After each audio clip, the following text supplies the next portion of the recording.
The microphone I've been using for the past 5 years just broke on me, so here's the Numis news with kinda crappy audio. We've got a world record to headline our Numis news for this week. You guys remember The Wizard of Oz, that movie that came out like 70 years ago? Well, a pair of the ruby slippers from the movie that Dorothy wore, No Place Like Home, just sold at a Heritage Auctions event last week for $32 million, which makes it the most valuable piece of movie memorabilia that has ever been auctioned off. I mean, these are iconic slippers. You definitely have seen these before, but there's only 4 pairs that were actually worn by Judy Garland that are known to exist. One of them belongs to a private collector, 2 of them belong to some museums, and then this one just went to some anonymous guy who thought it would be a great idea to spend $32 million on it. The story about this particular pair, though, is kind of interesting. They went missing for a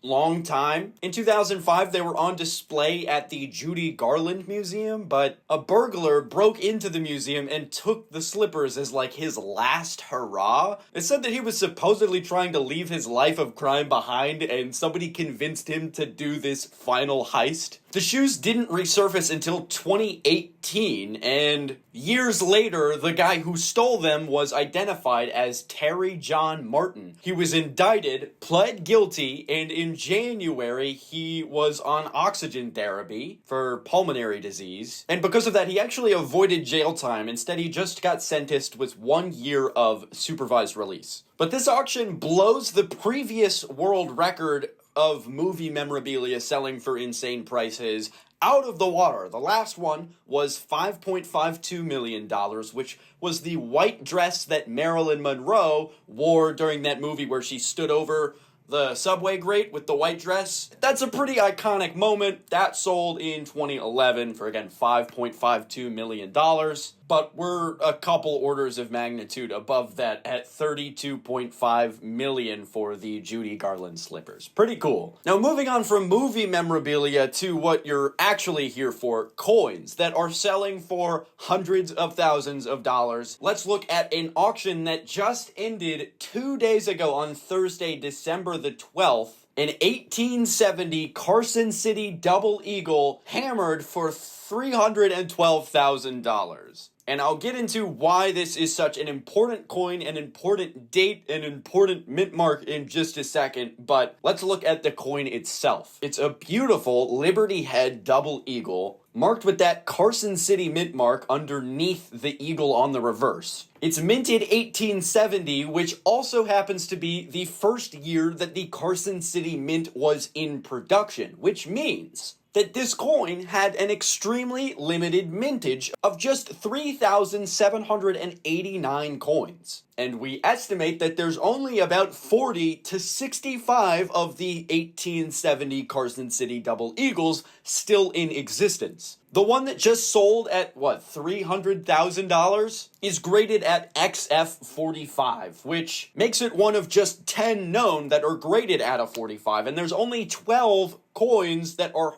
known to carry higher grades than that. The Carson City Mint is like the mint to collect, and so it kind of makes sense why this would go so high, especially being from the first year that these coins would have been produced from the Carson City Mint, especially one in this condition. Like, it's one of 22. Another coin that was available in that auction was a 2007 high relief flat rim double eagle graded at PR66 by NGC. This one is within just 291 coins that are graded as certified proofs by NGC. Of those, only 25 of those coins fall into a PR66 grade. And the finest example, which is the one they offered at this auction, is the only one that has a star designation. The coin that was being auctioned off was actually on display at the Museum of Money on Wall Street in Manhattan prior to it being consigned in the Heritage's 2008 Summer Fun auction. There were a ton of other double eagles and other gold coins in this signature auction. I'll leave a link to the auction record if you want to go scroll through that. But yeah, when we get up into the high-graded examples of very rare gold coins, I mean, we're going to hit six figures. This one went for $144,000. It might be time to get out your treasure chests because a crypto billionaire has left us with some treasure to go find. I'm reading this straight off of a Business Insider headline. A man has hidden 5 boxes across the US with more than $2 million worth of treasure. And if you look at this picture, I see graded Shipwreck coins, and if you know me, I said Premier coins. We love our Shipwreck coins. The guy's name is John Collins Black, and apparently he's hidden 5 treasure chests across the US just for anybody to go find. And he left the clues in his book, which you do have to go buy to get the clues to find the treasure, which I guess is a fun marketing ploy.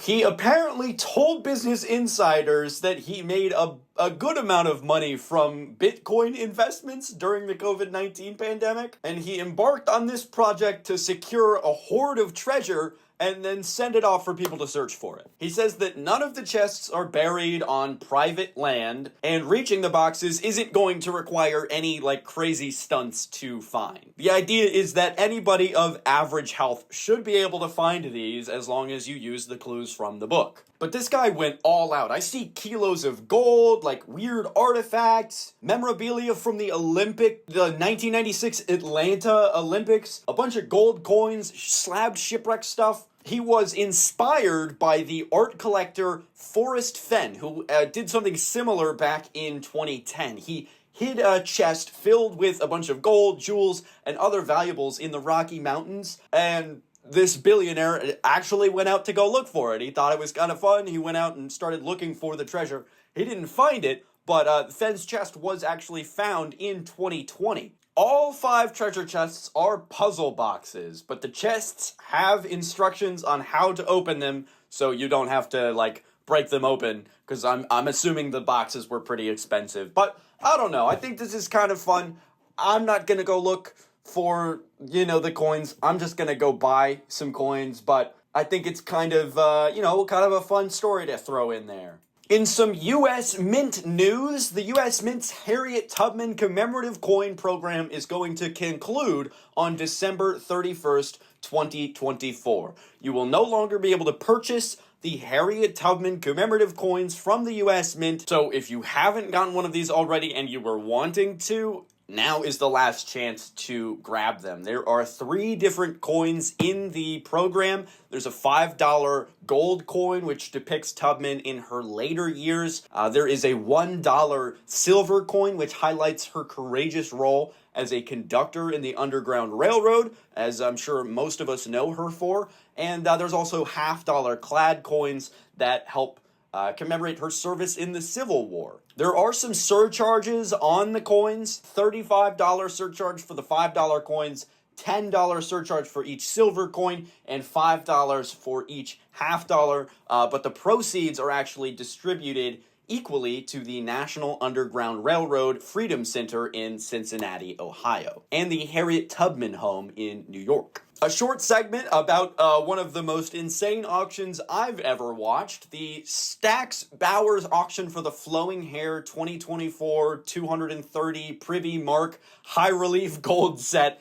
It's an insanely long title for this set, but it went for over $400,000. If you want a breakdown on what the 230 Privy Mark High Relief Flowing Hair 2024 Gold Eagle Flowing Eagle, I did a video breakdown on it 2 weeks ago. You can check the link in the description or go check the channel. But real quick, if you don't want to go watch that full video, the 2024 230 Privy Mark Gold Eagles went up for auction, very limited amount with the 230 Privy Mark, and the first struck of the very limited release was being auctioned off with the canceled obverse and reverse dies that they used to strike the coins, which I think was just a really cool add-on to the auction, but it actually ended up getting a lot of early bids, going up to 170,000 within the first handful of days. And then as the auction ended, we actually ended up at $440,000 for a closing bid on the first coin. The other ones went for an average of, like, I see 28,000, 46,000, 40,000, so it's between 20,000 and 40,000 for the other coins, which is insanely high of a premium over the spot price of the gold coins, but I get it. Limited release. They're pretty cool. They probably won't do these again, I hope. Because at a certain point, if we're doing Privy mark after Privy mark, the first ones kind of lose their spark a little bit. But maybe it's a kind of deal where, you know, this is the first instance of a gold coin with a Privy mark. So I don't know. Maybe it'll hold its value. Let me know what you think in the comments. This is one I'm really excited about. The Vault Box Shipwrecked Paper Money is finally here. The Vault Box Shipwreck series is launching on December 19th, 2024, and they are including shipwreck bills from a 1956 shipwreck that happened off the coast of Massachusetts. The ship's name is the SS Andrea Doria, and it had a safe in the first class area of the ship that had a lot of notes that were actually pretty rare. The biggest hits in this vault box are emergency issue World War II notes. I like these because they kind of combine the collectability of shipwreck artifacts and show the real-world impact of World War II. Most of the bills that they found were standard issue silver certificates that have the blue seal, but the World War II notes can be identified by their different seal colors. Gold for North Africa and brown for Hawaii. They're still considered US dollars, but they were printed with the special seal colors so they could be quickly recognized and demonetized just in case the Allies lost control of Hawaii or North Africa during the war. It's a little bit of a reminder of, like, the uncertainty during those times of war. They had to take precautions to keep people safe, you know? Are we getting hit by a hurricane, dude? It is stupid windy out there. Like shaking the whole building. My whole building is shaking. That's gonna do it for this week's Numis News. If you enjoyed this video, please leave a like, subscribe, leave a comment on anything that I missed, anything you found interesting, and stay tuned for next week's Numis News. I might be getting raided or something. I don't know.